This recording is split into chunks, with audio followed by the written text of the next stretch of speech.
أعوذ بالله من الشيطان الرجيم. بسم الله الرحمن الرحيم. رب اشرح لي صدري ويسر لي أمري واحلل عقدة من لساني يفقه قولي.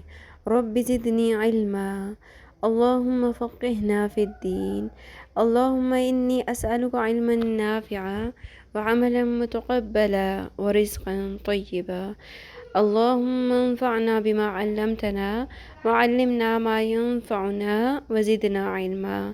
اللهم إني أعوذ بك من علم لا ينفع ومن قلب لا يخشع ومن نفس لا تشبع ومن دعوة لا يستجاب لها۔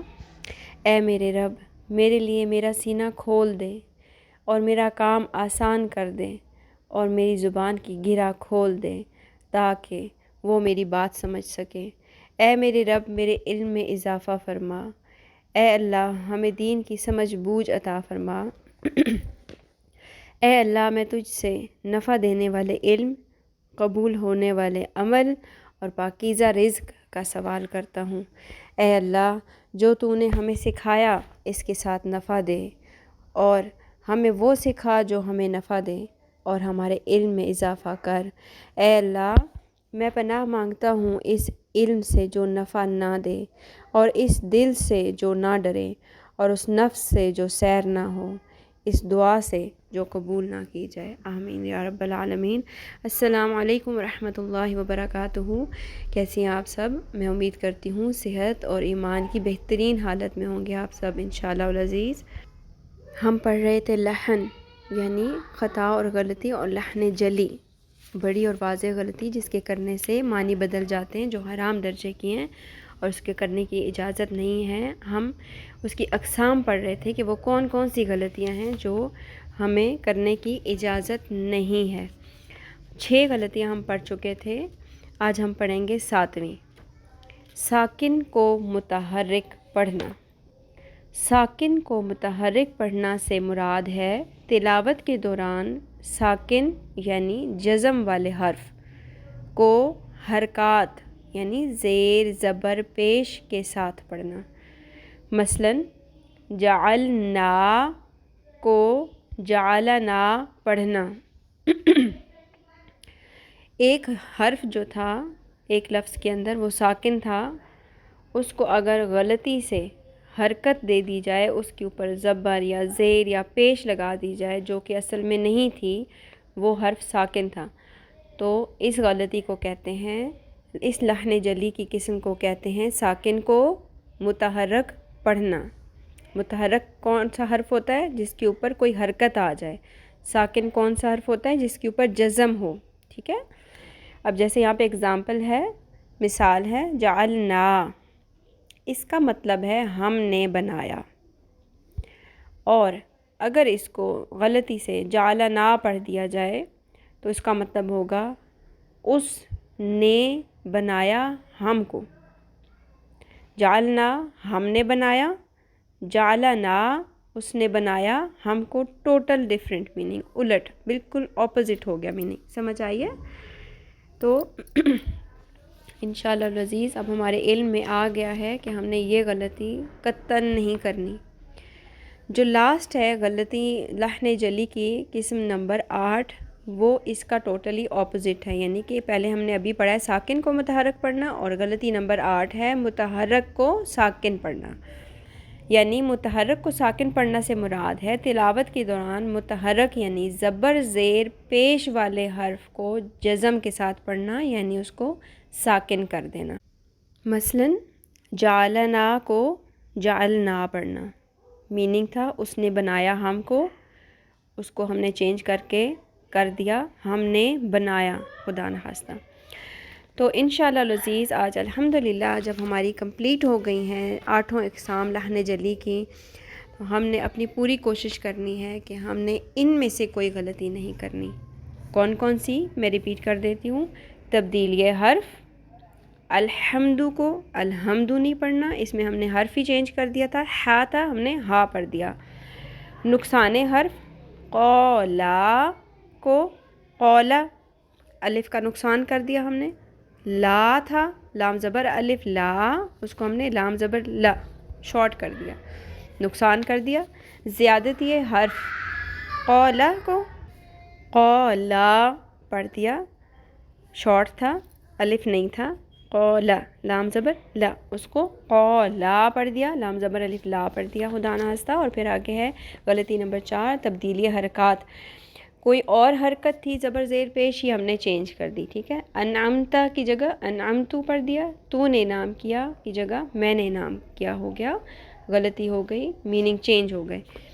مشدد کو غیر مشدد پڑھنا، کذبا کو کذبا پڑھنا، اسی کا الٹ ہے غیر مشدد کو مشدد پڑھنا، تشدید نہیں تھی، کذبا لکھا ہوا تھا، کذبا پڑھ دیا، ٹھیک ہے، اس کو ہم نے مشدد بنا دیا۔ پھر ہے نمبر 6، ساکن کو متحرک پڑھنا، جعلنا کو جعلنا پڑھنا، پھر متحرک کو ساکن پڑھنا، یہ آخری تھی قسم لحن جلی کی، جعلنا تھا، اس کو جعلنا پڑھ دیا۔ چلیں جی، یہ تو ہو گئے ہمارے لحن جلی کی اقسام کمپلیٹ الحمدللہ۔ اب ہم بڑھتے ہیں اپنے مخارج کی طرف۔ ہم نے دال تک پڑھ لیا تھا، آج ہم پڑھیں گے ذال کا مخرج۔ ذال، ذال جب زبان کی نوک اوپر والے سامنے کے 2 دانتوں کے کناروں سے ٹکراتی ہے تو ذال ادا ہوتا ہے۔ ذال کی آواز میں شدت نہیں ہوتی، ذال ہلکا حرف ہوتا ہے، ٹھیک ہے۔ آپ کو یاد آیا کہ یہ مخرج ہم نے پہلے بھی پڑھا ہے، کہاں پڑھا تھا؟ سا، بالکل ٹھیک، الف با تا سا، جو 3 نقطے والی سا ہے اس کا بھی یہی مخرج تھا، آپ نے اس کو بھی ہائی لائٹ کر لینا ہے، یہ بھی سیم مخارج والے دونوں حروف ہیں، سا کا مخرج بھی یہی تھا اور ذال کا مخرج بھی یہی ہے۔ ان دونوں میں یہ ہوگا کہ ان دونوں کو نرمی سے پڑھنا ہے، جس طرح سا کو ہم سے نہیں پڑھ سکتے اسی طرح ذال کو ہم زال نہیں پڑھ سکتے، ٹھیک ہے۔ شدت سے نہیں پڑھنا، ہلکا رکھنا ہے اپنے اس کے اوپر نا، بہت آپ نے زور نہیں دینا، پریشر سے نہیں پڑھنا، اس کو شدت نہیں آنی چاہیے۔ اور اس کی ایک ٹپ میں نے آپ کو بتائی تھی شروع میں سیکھنے کی غرض سے، ویسے تو کناروں سے ٹکرانا ہے، اندرونی کناروں سے، لیکن آپ تھوڑا سا زبان کی ٹپ کو باہر نکال دیں گے تو شدت کم ہو جائے گی، ٹھیک ہے۔ ذال اب اس کا مخرج چیک کر لیتے ہیں، از، از، از، از، از، از، نوٹ کر رہے ہیں کہ بالکل شدت نہیں ہے، اس کو ذال کی طرح یہ آواز نہیں آنی چاہیے، بزنگ ساؤنڈ نہیں ہونی چاہیے، بہت نرمی سے پڑھنا ہے۔ ذال، ذال، از، آپ سب مل کے پڑھیں، از، از، از، یہ پر نہیں ہے، ہلکا حرف ہے، ٹھیک ہے۔ اور ہلکے حرف کو کیسے ادا کرتے ہیں؟ جیسے اسمائل کے اسٹائل میں تھوڑا سا ہونٹوں کو اسٹریچ کرتے ہیں، پھیلاتے ہیں ہونٹوں کو، ٹھیک ہے۔ از، از، از۔ تو جس طرح آپ نے سا کے لیے پریکٹس کی ہے اور ماشاءاللہ بہت امپروو کیا ہے اور اس پریکٹس کو جاری رکھنا ہے، چھوڑنا نہیں ہے، اسی طرح اگرچہ اس کا سیم مخرج ہے لیکن میں اس کے اگلا مخرج اس لیے نہیں پڑھا رہی کہ آپ نے ذال جو ہے نا، ذال کی بہت اچھے سے پریکٹس کرنی ہے۔ از، از، از، اچھے سے پریکٹس کر کے پھر آپ نے لیسن سینڈ کرنا ہے، ٹھیک ہے انشاءاللہ۔ چلیں جی، اب ہم بڑھتے ہیں اپنے لیسن کے نیکسٹ پارٹ کی طرف، بہت ہی پیارے پارٹ کی طرف، اور وہ ہے رسول اللہ صلی اللہ علیہ وآلہ وسلم کی پیاری سنتیں۔ درود شریف پڑھ لیں، اللہم صلی علی محمد وعلی آل محمد کما صلیت علی ابراہیم وعلی آل ابراہیم انک حمید مجید، اللہم بارک علی محمد وعلی آل محمد کما بارکت علی ابراہیم وعلی آل ابراہیم انک حمید مجید۔ ہم نے کمپلیٹ کر لی تھی الحمدللہ بیت الخلاء میں داخل ہونے کے بعد کی سنتیں۔ اس میں کتنے پوائنٹس تھے ہمارے پاس؟ 7۔ پوائنٹ نمبر 1 کیا تھا؟ قریب تر ہو کے 70 کھولنا ہے۔ نمبر 2 پوائنٹ تھا قضائے حاجت کے وقت چہرہ اور پیٹھ نہیں کرنی اور باتیں اور ذکر الہی نہیں کرنا۔ نمبر 3 پیشاب کی چھینٹوں سے بچنا ہے۔ کیوں؟ کیونکہ پیشاب کی چھینٹوں سے نہ بچنے کی وجہ سے قبر میں عذاب ہوتا ہے۔ 4تھ پوائنٹ تھا زمین سخت ہو تو اسے نرم کر لیں، یعنی کہ اگر آپ پراپر واش روم یوز نہیں کر رہے اور کہیں آؤٹ سائڈ پہ آپ کو رفع حاجت کرنی پڑ رہی ہے اور زمین سخت ہے تو اس کو نرم کر لیں۔ نمبر 5 پوائنٹ قضاء حاجت کے وقت بایاں پاؤں کھڑا رکھنا ہے اور دایاں پاؤں کھڑا رکھنا ہے اور بائیں پاؤں کے اوپر اپنا بوجھ ڈال کر زیادہ سے زیادہ آپ نے بیٹھنا ہے، اور کوہنی جو ہے وہ بائیں ہاتھ کی کوہنی گھٹنے پر اور ہتھیلی بائیں کان کے نیچے رکھنی ہے۔ رسول اللہ صلی اللہ علیہ وسلم کا کوئی بھی حکم حکمت سے خالی نہیں۔ اس طرح سے کیا فائدہ ہوتا ہے؟ اس طرح بیٹھنے سے اخراج فضلہ میں آسانی ہوتی ہے۔